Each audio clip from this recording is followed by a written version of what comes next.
आणि यानंतर आता एक राजकीय बातमी संभाजीनगरमधून। संभाजीनगर लोकसभेमध्ये झालेल्या पराभवावरून काँग्रेस आमदार अमित देशमुखांनी वक्तव्य केले।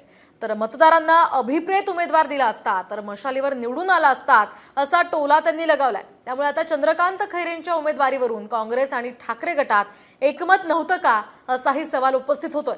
संभाजीनगरात जिंकण्याची अपेक्षा असलेले खैरे थेट तिसऱ्या स्थानावर फेकले गेले होते आणि त्यामुळेच आता चर्चेला उधाण आलंय। महायुती सरकारची झोप खऱ्या अर्थानं जर कोणी उडवली असेल तर ती मराठवाड्यानं उडवलेली आहे। मराठवाड्यामधून मी तर भाषणामध्ये म्हणत होतो 8 पैकी 8 जागा निवडून येणार।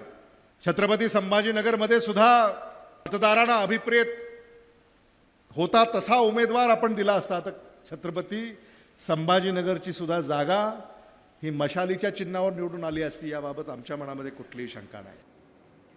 दरम्यान लोकसभेवेळी संभाजीनगरची परिस्थिती नेमकी काय होती आपण सविस्तर पाहूया। तर संदीपान भुमरे विरुद्ध इम्तियाज जलील विरुद्ध चंद्रकांत खैरे अशी तिहेरी लढत लोकसभेमध्ये त्यांची झाली। यामध्ये ठाकरे गटाकडून खैरे आणि अंबादास दानवे यांची उमेदवारीसाठी रस्सीखेच सुरू होती। अंबादास दानवे नाराज असल्याची सुद्धा चर्चा होती। अखेर चंद्रकांत खैरेंना ठाकरे गटानं उमेदवारी दिली आणि त्यानंतर खैरे 2,93,450 मतं घेऊन थेट तिसऱ्या स्थानी आपटले गेले। तर शिंदे गटाच्या संदीपान भुमरेंना 4,76,130 मतं मिळाली आणि त्यांचा विजय झाला।